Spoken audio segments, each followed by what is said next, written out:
बटो रस्तो बटनियों सान, कश्मीर बनेगा पाकिस्तान। देखो मस्जिदों से चिल्लाते थे वो लोग कि काफिरों भाग जाओ। ये क्या छूतरट, ये क्या लगा रखा है, ये क्या ड्रामा कर रहा है। हिंदुस्तान इतनी ताकतवर कंट्री, कितने दिन का काम है? 15 दिन का। किलिंग्स अब भी लगातार हो रही हैं। नमस्कार, श्रेष्ठ भारत में आपका स्वागत है। मैं हूं मुक्ता सिंह।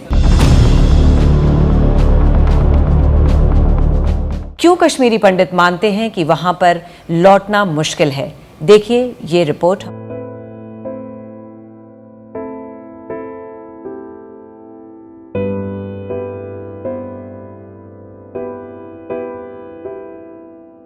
नोएडा में अपने परिवार के साथ रह रहे मनीष अब भी कई बार रात में नींद से अचानक जाग जाते हैं।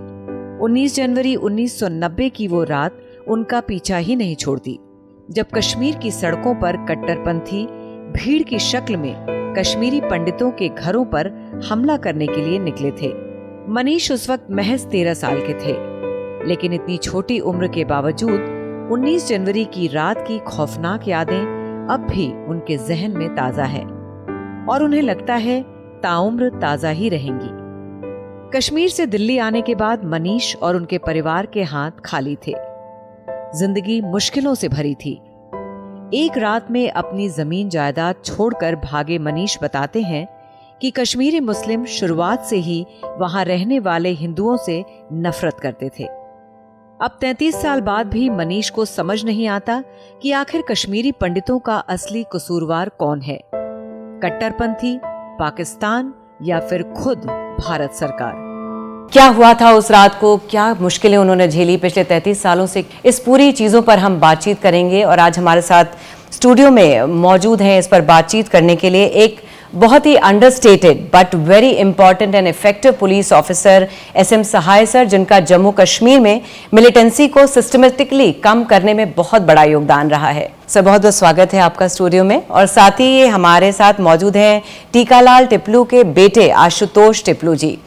इस नाम से तो सभी वाकिफ हैं, आप कश्मीर की बात करिए और टीकालाल टिपलू जी का नाम ना आए, ऐसा हो ही नहीं सकता। आशुतोष जी, अभी तक हम लोग कश्मीर के बारे में सुनते आते हैं, इतने सालों से मीडिया में पढ़ते आ रहे हैं, तरह तरह की खबरें आती हैं, मूवीज भी बनी हैं, लेकिन आपको क्या लगता है कितनी हकीकत है उसमें? आपने तो उसे जिया है, उसे देखा है, महसूस किया है, असलियत क्या है दरअसल? देखिए, असलियत बहुत सीधी सी है। 1986 में एक प्रयास किया गया, जब कश्मीर में कश्मीरी पंडितों के ऊपर पहला हमला हुआ। हमारे मंदिरों की मूर्तियों को उठा के पानी में फेंका गया, झेलम नदी में फेंका गया। हमारे शिवलिंगों का बड़ा उन्होंने पत्थरों से तोड़ दिया, उसको हथौड़ों से तोड़ दिया। कश्मीरी हिंदुओं के 2-3 लोगों की हत्या भी कर दी गई 1986 में। ये एक अलार्मिंग सिचुएशन थी उस समय, और हमारे देश की सरकार को ये बताया गया। कश्मीरी पंडितों ने, टीकालाल टिपलू की वो एक फुटेज हमें नहीं मिल पाई क्योंकि कश्मीर दूरदर्शन में आग लगी थी। उस समय के जो होम मिनिस्टर थे मिस्टर चौहान, जब उन्होंने कहा कि नहीं कश्मीर के हालात कंट्रोल में ठीक है, तो टीकालाल टिपलू जी ने उनका कॉलर पकड़ा था और बोला था कि आप ये गलत मैसेज क्यों पहुंचाते हो सेंटर में, यहाँ के हालात ठीक नहीं है। अगर उस समय देश की सरकार जाग उठती तो शायद ये आतंकवाद 1990 और 1989 में जो बढ़ा वो नहीं होता था। सर, आप तो वहाँ इतने सालों तक रहे हैं, आपने भी ये पूरी चीज़ें सुनी। आपको क्या लगता है क्या मुख्य कारण है इसका? इतना बड़ा पलायन हुआ, टीकालाल टिपलू जी का, उनकी हत्या की गई, उसके बाद भी हम नहीं समझ पाए कि क्या होने वाला है। असल में जो आज बहुत इस्तेमाल करते हैं शब्द, जैसे कहते हैं रेडिकलाइजेशन, उसको मेरे ख्याल से पहचानने में लोगों ने समय लगाया। जब से भारत का विभाजन हुआ है तब से पाकिस्तान की ये हमेशा कोशिश रही थी कि कश्मीर के अंदर ये उत्पाद पैदा करें, और उनका निरंतर प्रयास रहा। 1947-48 में भी रहा, 1965 में भी रहा, और फिर अंत में जाके ये 1979-99 में जाके कामयाब हुए, और वहाँ पे आतंकवाद को फैलाने में काफ़ी उनको सफलता मिली क्योंकि उनने अपने भी तरीक़ेकार कुछ बदला। लेकिन सर, आपको नहीं लगता 1989 में जो हालात बने, कहीं ना कहीं ये कलेक्टिव एडमिनिस्ट्रेटिव फेलियर है? इंटेलिजेंस की भी वहाँ से भी कमी हुई, मतलब हम समझ नहीं पाए कि ये होने वाला है। मेरे ख्याल से इसमें दोष मैं सिस्टम को नहीं दूंगा, क्योंकि जो होने वाला था हमारे उस ज़माने में एक मिर्ज़ा हमीद इकबाल लिखे SP हुआ करते थे, और उन्होंने एक बड़ी डिटेल रिपोर्ट दी थी इस बारे में कि ऐसा होने जा रहा है। मगर उनकी उस रिपोर्ट के ऊपर कोई कार्रवाई नहीं हुई, अगर शायद की होती तो करते। तो कभी कभी ऐसा होता है प्रशासन में कि जो लोग ऊपर बैठे होते हैं उनको समझ नहीं आती बात को। अब ये तो एक ह्यूमन फेलियर की बात कह सकते हैं, मगर है इट्स अ प्रोफेशनल फेलियर। ऐसा डैमेज हुआ कि मतलब आज तक उसकी भरपाई नहीं हो सकती है। ये बात सही है, क्योंकि किसी भी सरकार, किसी भी प्रशासन का मुख्य जो दायित्व होता है, उसकी सबसे बड़ी जिम्मेदारी होती है वो लोगों की जान और माल को बचाना, बाकी सब चीज़ें बाद में आती हैं।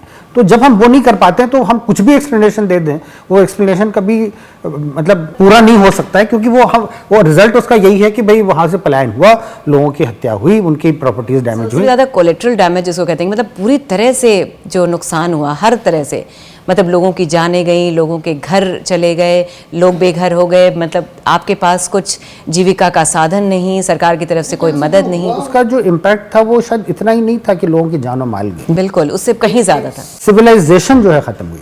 और मतलब हम अगर कहें तो जो हम कहते हैं कश्मीर भारत का सर है, वो सर इसलिए नहीं क्योंकि वो नक्शे के ऊपर एक सर की तरह नजर आता है, मगर कश्मीर जो है वो भारत की सभ्यता का केंद्र था। अगर आप देखें तो हमारे यहाँ पे जितनी भी साइंस, मेडिसिन, इंक्लूडिंग योग, एस्ट्रोनॉमी, फिलॉसफी, सब वहीं से निकल के आई थी।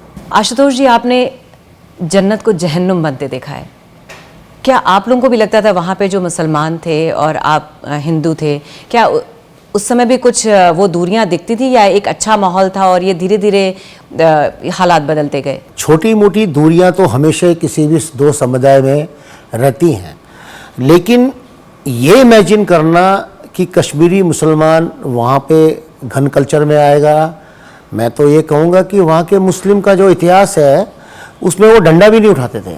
ज़्यादा हो गए, एक दो गालियाँ निकाल दी, छोटे मोटे झगड़े हुए, बट ये इमेजिन करना कि वो बंदूक उठाएंगे और बंदूक चलाएंगे और ऐसे समझ है, जैसे साहिब साहब ने भी कहा कि एक एजुकेशन बहुत बड़ा सोर्स था कश्मीरी पंडित वहाँ पे, उनके बच्चों के लिए भी, उन्होंने वो खोया।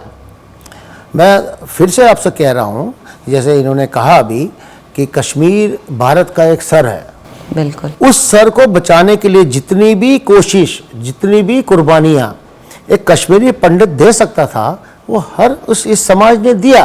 5 अगस्त 2019 को कश्मीर से धारा 370 और 35A को हटा दिया गया। कश्मीर से धारा 370 हटने के बाद कश्मीरी पंडितों में भी उम्मीद जागी थी कि वो भी एक बार फिर अपने घरों को लौट सकेंगे। इस उम्मीद में कई कश्मीरी पंडित घाटी में लौटे भी, लेकिन टारगेट किलिंग की वजह से वो भी खुद को घाटी में असुरक्षित महसूस कर रहे हैं। क्यों कश्मीरी पंडित मानते हैं कि वहां पर लौटना मुश्किल है? देखिए ये रिपोर्ट।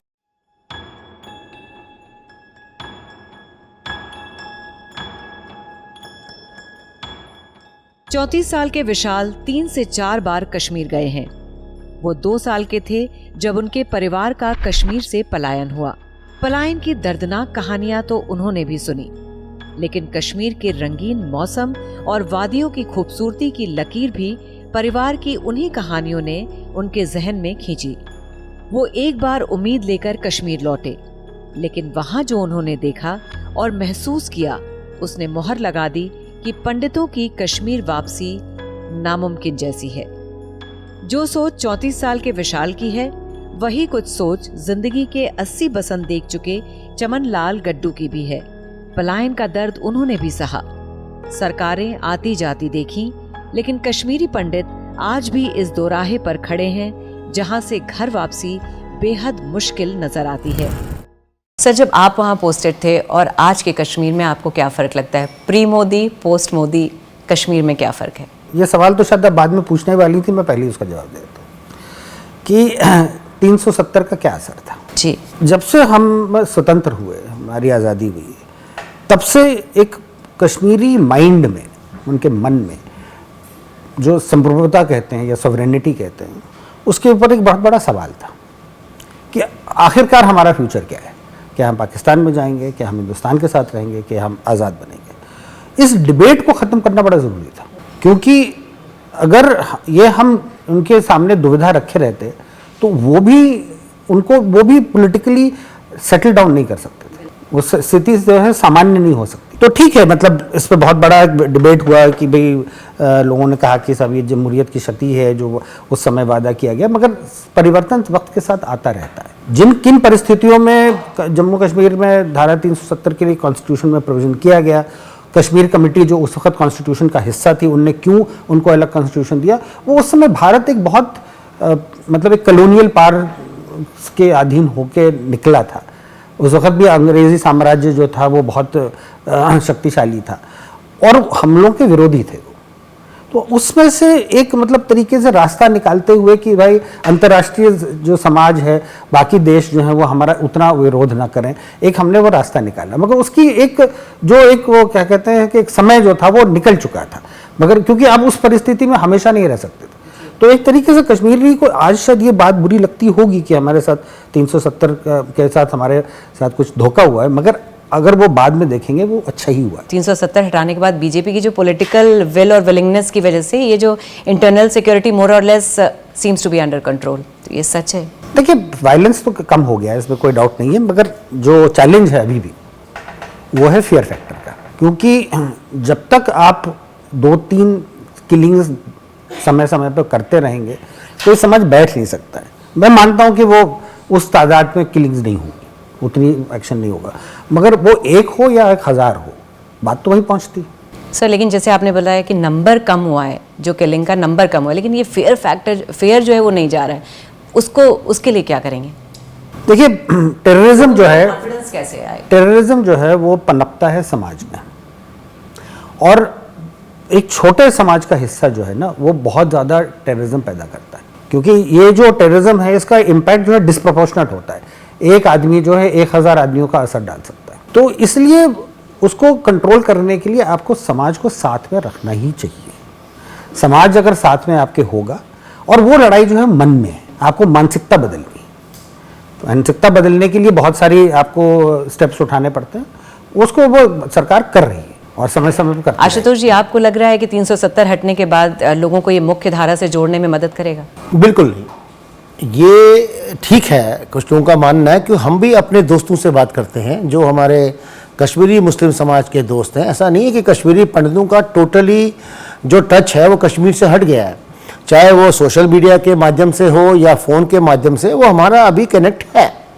हम जब उनसे पूछते हैं कि वो क्या सोचते हैं आर्टिकल 370 के बारे में, उनका जवाब मोस्टली यही होता है कि भाई एक जो आर्टिकल 370, ऐसा नहीं कि वहाँ के कश्मीरी मुस्लिम समाज आर्टिकल 370 के खिलाफ हैं, 85% ऑफ लोग जो हैं वो आर्टिकल 370 हटने से खुश हैं, क्योंकि उन्हें ये लगता है कि अब हमारे पास डेवलपमेंट ज़्यादा होगी, या एक चीज़ का चैप्टर को वो समझते हैं कि आर्टिकल 370 से ये चीज़ हो गया कि जो अभी डाउट था बिटवीन इंडिया और पाकिस्तान कि ये उसके में जाएगा हमारे, जो वो अब यहाँ के लोगों को समझ में आ गया कि भैया पाकिस्तान के साथ तो कश्मीर जाएगा नहीं। सर, अगर आज भी इतने इसके बावजूद भी अगर लोग अपनी सुहाग की निशानी लेके नहीं चल सकते हैं, लोगों को टीका लगाने में डर लगता है, तो ये तो अभी भी बहुत बड़ी बात है।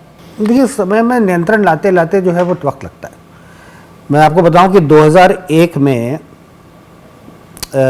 मेरे ख्याल से 2400 या 2500 इंसिडेंट्स होते थे एक साल। मैं एक वक्त पे श्रीनगर में था, तो मैं अपने डीआईजी के कमरे में गया, तो डीआईजी साहब हमारे जो है पंजाब से लाए गए थे।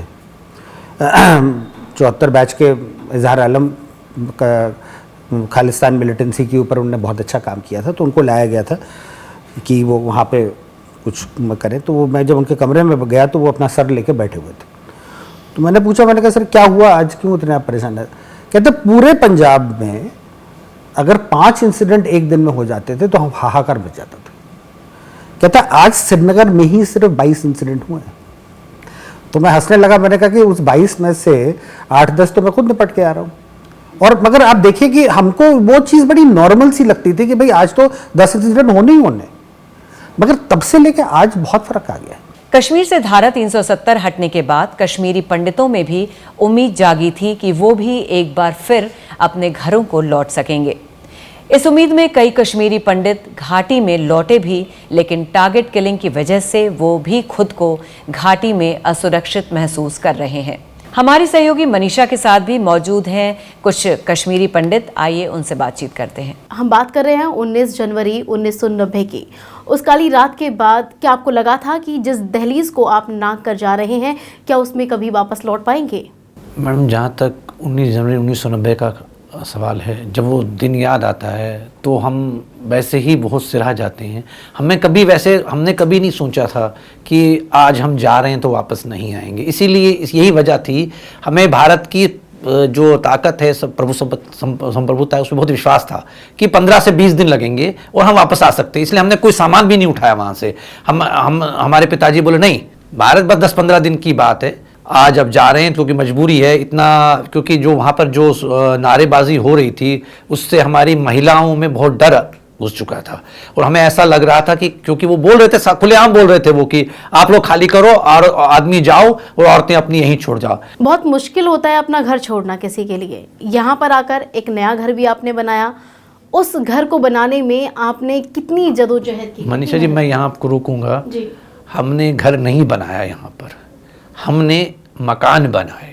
घर वो होता है जहाँ पर इंसान के मतलब उसके चीज़ें जुड़ी हों, उसका बचपन, उसका प्यार, उसका सौहार्द, जो उसके साथ जीवन जुड़ा हो। वहाँ पर हमने यहाँ मकान बनाए क्योंकि वो हमारी मजबूरी थी, हमें रहने के लिए जगह चाहिए थी, तो हमने इसलिए मकान बनाए।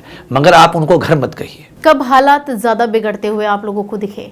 देखिए, जनवरी माह आते आते 1990 में हालात ऐसे हो गए कि बेकाबू हो गए और पुलिस प्रशासन जो था वो बिल्कुल फेल था। वहाँ पर सीआरपीएफ भी बीच में आ चुकी थी, मगर क्या मजबूरियाँ होती हैं, आपको पता ही है कि पॉलिटिकल जो कंक्लूजन्स हैं इनके सिक्योरिटी फोर्सेस के, वो रहे होंगे। तो हम लोग तो देखिए आतंकवादी घूमते रहते सड़कों से, कोई नहीं पूछने वाला। कर्फ्यू लगा दिए फिर भी जाते थे। अब पूछते हैं विशाल जी से, सवाल कर लेते हैं। विशाल जी, आप आज की जनरेशन है, क्या जब ये सब चीज़ें हो रही थी 1990 की बात अगर हम करें तो 1990 में आपकी उम्र कितनी थी? आप पैदा हुए थे या नहीं? नहीं, मेरी पैदाइश तो उसके लगभग कुछ एक महीने पहले की थी। इतना मुझे उस वक्त का कुछ मालूमात या याद मुझे है नहीं उस दौर की, उस चीज़ को लेकर के, क्योंकि एक छोटा बच्चा जो नवजात कहें तो उसके लिए तो वो चीज़ें बिल्कुल बेमानी, और किसी भी चीज़ से उसको ना जान सकता है, ना उस दर्द का एहसास कर सकता है उस चीज़ का। कितनी बार कश्मीर गए हो तब से लेकर अब तक आप? अब तक मैं लगभग 5-7 दफ़ा कश्मीर गया हूँ आपका, और कश्मीर का जो माहौल बुजुर्ग बताया करते थे उससे बिल्कुल उलट है। और जैसे अभी मनीष जी ने बताया तो वहाँ पे तिलक लगा के आपका चलना, क्योंकि मेरे साथ एक वाकया हमारे साथ हुआ था। शादपुरा में संगम में गया था स्नान करने के लिए, तो हम लोकल बस से वापसी आने के लिए हमने तैयारी की। तो उस समय माथे पे जब सिंदूर का तिलक देखा उन लोगों ने, तो वो बच्चे जो थे उस बस में लगभग वही 15-16 साल की उम्र के होंगे। तो उन्होंने ये कहा भी ये क्या माथे पे क्या बला लगा रखी है, ये क्या चीज़ है, कौन हो तुम, क्या हो, मतलब झगड़े को मतलब तैयार हो गए उस समय। अब आप ये सोचें कि कश्मीरी पंडित उनके लिए अब एक मतलब कुछ नहीं है उनके लिए, नई पीढ़ी के लिए। तो वहाँ की जो मैंने खुद महसूस किया इस पीढ़ी का रह करके, तो हमारा अक्स उनके लिए कुछ नहीं है, धुंधला हो चुका है, और हम उनकी नज़र से बिल्कुल अब खत्म और गायब है। और नई पीढ़ी ना तो हमसे जुड़ना चाहती है, ना उसका कोई इमोशनल टच है। आप 7 से 8 बार चले गए कश्मीर। उसमें एक वाक्य और आपके साथ हुआ था, आपने बताया था कि आपके कोई रिश्तेदार वहाँ रहते हैं, तो उन्होंने बताया कि स्कूल में जो पढ़ाई होती है उस पढ़ाई के लिए क्या बताएंगे? हम श्रीनगर जब गए तो एक यात्रा होती है हमारे यहाँ पर, गंगबल यात्रा। तो जैसे हरिद्वार यहाँ पर एक बहुत बड़ी पितृ स्थान माना जाता है, गया माना जाता है हिंदुस्तान में, तो ऐसे ही कश्मीर का जो हमारा गंगबल है तीर्थ, ये बहुत मुकद्दस जगह मानी गई है, जहाँ पे हम अपने पितरों की अस्थियों का विसर्जन करते थे। और साथ ही अपने पितरों को वहाँ पे भाद्रपद जो मास आता है शुक्ल पक्ष की अष्टमी को, वहाँ उनके लिए जो है प्रार्थना करने और पूजा करने जाते हैं। तो उसी समय की बात है कि हम वहाँ से जब आए और कश्मीर में उसमें फ्लड के हालात थे, तो हम एक रात जो है शिकारे पे रुके, डल पे। और उस वक्त सुबह का वक्त था, मैं मनीष जी भी साथ में थे, और हमारे भाई साथ में थे उस वक्त। तो मैं बैठा हुआ वहाँ पे चाय पी रहा था, तो मैंने पीछे देखा तो बच्ची अपनी जो है ABCD याद कर रही थी, और ABCD भी ऐसी थी कि मैं सुन के इतना हैरान हुआ, इतना मुझे अफसोस हुआ कि हर चीज़ में मजहब इतना ज़्यादा घुस चुका है, तो उन लोगों के लिए इंसानियत कोई माने नहीं रखती। तो बच्ची ने जब ABC पढ़ रही थी, A for Allah, B for Bismillah, C for कलमा, D for Dargah, E for Eid, F for Firishta, G for जबरील, इस तरीके की जब वो ABCD मैंने सुनी तो मैंने कहा इतना ज़्यादा मजहब हर चीज़ में घुस चुका है। तो उनके लिए तो जो वाजिबुल कत्ल है, यानी हम तो काफिर है उनकी नज़र में, तो हमें तो कत्ल करना उनके लिए बड़ा आसान काम है, और इनके बीच में रहना तो हमारे लिए वही, हमारे बुजुर्ग जो निकले सही निकले, क्योंकि हम भी सर्वाइव नहीं कर पाएंगे, क्योंकि ABCD तक इतनी उनकी कमजोर हो चुकी थी। बहुत बहुत धन्यवाद आप लोगों का हमारे साथ यहाँ मौजूद रहने के लिए। आपने सुना किस तरह से असहनीय दर्द है। आज भी अगर मैं गलत नहीं हूँ आशुतोष जी, तो आपको वहाँ जाने के लिए परमिशन लेनी पड़ती है। आज वो भी वहाँ पर अपने घर तक नहीं पहुँच सकते हैं। सब कुछ इन्होंने नहीं, इनके जैसे बहुत सारे ऐसे लोग हैं सर, जिनकी प्रॉपर्टी हो, पैसा हो, घर हो, सपने हो, उम्मीदें हो, मतलब सब कुछ वो छोड़कर वहाँ से चले आए थे जहाँ आज तक वापसी नहीं होती। और अगर इनकी बात करें तो इन्हें वहाँ जाने की परमिशन भी नहीं है। देखिए, परमिशन की आवश्यकता नहीं है, मतलब उनको इसलिए रोका जाता है कि भाई एक पीछे बैकग्राउंड है, एक हिस्ट्री है। ऑब्वियसली ये नहीं चाहेंगे कि इनको भी खतरा हो, क्योंकि वो पता नहीं होता किस समय क्या हो जाए। तो ये तो इनके लिए स्पेसिफिकली तो एक सिक्योरिटी थ्रेट है ही। मगर आमतौर पे भी वो बात जो है वो मेरे ख्याल से सिक्योरिटी प्रोवाइड करना और उसके जो नुआंसेस हैं उसको समझना जो है वो अपने आप में एक बड़े बारीकी का काम होता है। सब 33 साल हो गए, आज तक क्लोजर नहीं मिला है, और जब तक क्लोजर नहीं मिलेगा लोगों के, जैसे कहते हैं, दिलों को सुकून नहीं आएगा। आपको लगता है कि are we close to it? अब हम देखिए, इन ह्यूमन अफेयर्स में क्लोजर जो है वो रातों रात नहीं होता। दरवाज़ा थोड़ी जो आपने बंद कर दिया। एक सिविलाइजेशन, एक सोसाइटी की मेमोरी जो है वो सिर्फ एक इंडिविजुअल की नहीं होती। मैं क्यों ऐसा सोचता हूँ वो डिपेंड करता है कि मेरे पूर्वज क्यों ऐसा सोचते थे, उनकी परिस्थितियाँ क्या थी, उनने हमको क्या सिखाया। ठीक है ना। तो हम लोग की जो सोच है, हमारा जो मानसिकता है, वो बहुत निर्भर करती है कि हमारी पास्ट क्या रह चुका है। इसलिए उसको भी मिटाते मिटाते बहुत समय लगता है कि आपको परिस्थिति में एक आदमी के अंदर, हम अक्सर खुद भी नहीं जानते कि हम क्यों ऐसा सोचते हैं। 50 सालों से कश्मीर का मुद्दा एक लाइव बॉम्ब की तरह रहा है। तो आप ये कितना पीपल ड्रिवन, कितना ऑर्गेनाइज या इंड्यूस था? देखिए, इंड्यूस जो मैंने आपको कहा कि हमें पहले से ही रहा है। देखिए, हमें उस समय भी याद करना चाहिए कि जब कबाली 47 में घुस रहे थे कश्मीर में, तो उस वक्त शेख अब्दुल्ला ने एक नारा भी उठाया था कि हमलावर हो खबरदार, हम कश्मीरी हैं तैयार। अगर आप देखें तो असल में जहाँ पे कश्मीरी बोलने वाले लोग रहते थे, वहाँ से ऑपोजिशन उस कबालियों का शुरू हुआ। आशुतोष जी, कितने सारे लोग कहते हैं मैं फिर से आऊँगा कश्मीर की घाटी में, उजड़ा आशियाना फिर बनाऊँगा कश्मीर की घाटी में। देखिए, मैं सहमत हूँ इनसे सर से कि इन्होंने ये कहा कि एक पीढ़ी है, ये हम भी समझते हैं, जो हमारी भी सोच है कि एक पीढ़ी जो 1990 में है, जो 20 साल का बच्चा था, उसका जो दिमाग में जो भरा हुआ उनसे पहले वाले उनके बुजुर्गों ने, वो जो 1989 में 20-22 साल का लड़का था, वो इस समय लगभग 60 साल की एज में है, 55 साल की एज में है। उसकी सोच को बदलने में समय लग सकता है। अब मैं भी यहाँ भारत सरकार के साथ इंटेलिजेंट लोग हैं, या शायद जैसे सर के सोच है, जो पुरानी पीढ़ी है उसका खात्मा तो आज नहीं तो 10 साल बाद तो होना है, समय इसलिए लग रहा है। मैं इनसे सहमत हूँ इस बात को। जो नई पीढ़ी आई होगी, जो 1990 के बाद जन्मी होगी, वो शायद कुछ अलग सा कश्मीर का देखना चाहता हूँ। एक चीज़ को मैं यहाँ शायद सबसे बोलूँगा, ये इतिहास है, हमने सुना हुआ है। जब मैं 12 साल का था, जो लोग बारामुल्ला में पुराने हमारे बुजुर्ग 80-80, 85 साल एजेड के थे, शेख अब्दुल्ला ने जो नारा दिया था जब कबाली बारामुल्ला में आए थे, जब तक उन्होंने 3 दिन तक कश्मीरी पंडितों पे जुल्म करते रहे, सिर्फ कश्मीरी पंडितों के परिवार पे करते, तब तक उसने कोई नारा नहीं दिया, क्योंकि उन कबालियों ने फिर वहाँ के मुसलमानों के लोगों की, उसकी पॉपुलेशन को भी तड़पाना शुरू कर दिया, उनके साथ भी गलत किया, तब यह नारा शेख अब्दुल्ला दिया था। इस इतिहास को, यही अफसोस है हमारे कश्मीरी पंडित समाज को कि जो इतिहास है वो सही दिशा में या सही तरीके से पढ़ाया नहीं जाता या बताया नहीं जाता। सर, आपके दूसरे टेन्योर में, जो हमने बताया शुरू में, इंट्रोडक्शन में ही बताया, 2010 से 2013 के बीच में सबसे बड़ा अचीवमेंट आपका ये था कि ये जो आपने लोकल रिक्रूटमेंट एंड मिलिटेंसी जो सब ऑल टाइम लो पर थी, आपने कैसे किया ये, और आपके हटने के बाद वो एक बार फिर से बढ़ने लगी? देखिए, अब वो तो एक मतलब पर्सनल डिबेट पड़ जाता है, तो उसमें मैं नहीं जाऊँगा। बट ये था कि हम लोगों ने जो लोकल मिलिटेंसी कंट्रोल करने की कोशिश की, तो उसमें जो हमारा यूथ इंगेजमेंट प्रोग्राम जो वो ज़रूरी था। देखिए, ससेप्टेबल एज जो है रिक्रूटमेंट की होती है 15 से लेकर 20 साल की, क्योंकि 20 साल की उम्र पे आदमी जो है, जैसे कहते हैं कि वो 99 के फेर में पड़ जाता है, उसको अपनी रोजी रोटी रोज़गार वगैरह इसके चक्कर में पड़ता है। उस वक्त तक जो है वो बड़ा वनरेबल होता है, क्योंकि टीन्स की प्रॉब्लम क्या है? टीन्स की प्रॉब्लम ये होती है कि वो अपने एक्शंस का जो इम्पैक्ट होगा या उसके जो कॉन्सिक्वेंसेज होते हैं वो उनके समझ से बाहर होते हैं। वो सोचते हैं कि बस हमें दुनिया बदलनी है, हम ही यहाँ पे पूरा इनकलाब लाएंगे। आपने भी ये सोचा होगा, हम भी यही सोचते रहे। तो ये प्रॉब्लम होती है। अब उस एज ग्रुप को एड्रेस करना बड़ा ज़रूरी है। तो हम लोगों ने स्कूल्स में जाके सोसाइटी के अंदर जो था एक्चुअली लोकल रिक्रूटमेंट से पहले जो हुआ था वो 2010 का एजिटेशन हुआ था। 2010 के एजिटेशन के ही सिचुएशन में एक्चुअली मुझे दोबारा लाया गया। तो जब वो एजिटेशन कंट्रोल हो गया तो ये सवाल हम लोगों ने अपने आपस में बैठ के हमारे जो साथी थे कि भाई ये इसको अब क्या किया जाए, मतलब ये थोड़ी कि हर साल 2 साल में भी ये, और भी 3 साल से लगातार चल रहा था, 8 में भी हुआ था, 9 में भी हुआ था, 10 में तो और भी ज़्यादा खतरनाक हुआ था।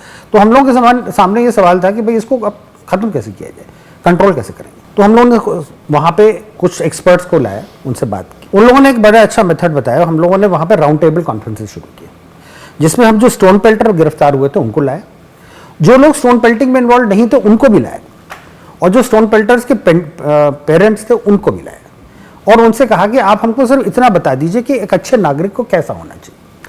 आप यकीन मानिए कि पूरे कश्मीर के जितने सब डिविजन्स थे सब में ये राउंड टेबल्स हुए और सब में एक ही जवाब आया।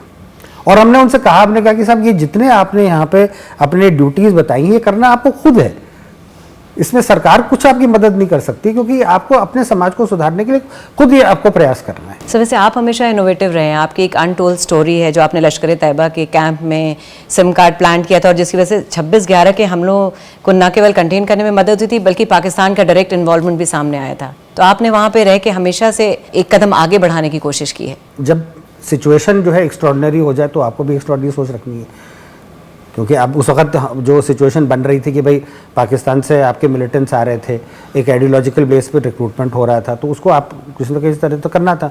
और ये तो एक इंटेलिजेंस गेम है, अगर आप अपने दुश्मन के खेमे में नहीं पहुंच सकते हैं तो फिर क्या इंटेलिजेंस है। एक लास्ट सवाल सर, जिसका शायद पूरा कंप्लीट आंसर तो नहीं मिलेगा, लेकिन फिर भी what according to use the recipe for complete success? Recipe for complete success in Jammu and Kashmir which I have held always is that वहाँ पे जब डेमोक्रेटिक फीलिंग जो है वो इस्टेब्लिश हो जाएगी, क्योंकि देखिए पास्ट में बहुत सारी चीज़ें हुई हैं, मैं उनको दोहराना नहीं चाहता हूँ क्योंकि वो बड़ा एक पॉलिटिकल इशू है, बट ये जब एक सेंस ऑफ आ जाएगा कि सब हम अपने आप को गवर्न कर सकते हैं, जो आ रहा है धीरे धीरे, क्योंकि लोकल सेल बॉडीज़ की वजह से एक वो फीलिंग आती है कि भाई आप समाज जो है, और ये मतलब सिर्फ एक कश्मीर में नहीं, तो एक नेशनल एफर्ट है पंचायत राज को जिंदा करना, लोकल बॉडीज़ को स्ट्रेंथन करना कि सोसाइटी कम्युनिटी अपना फ्यूचर डिसाइड कर ले, तो वो चीज़ वहाँ पे भी आ रही है, लोगों को ये इसका फ़र्क पड़ता है।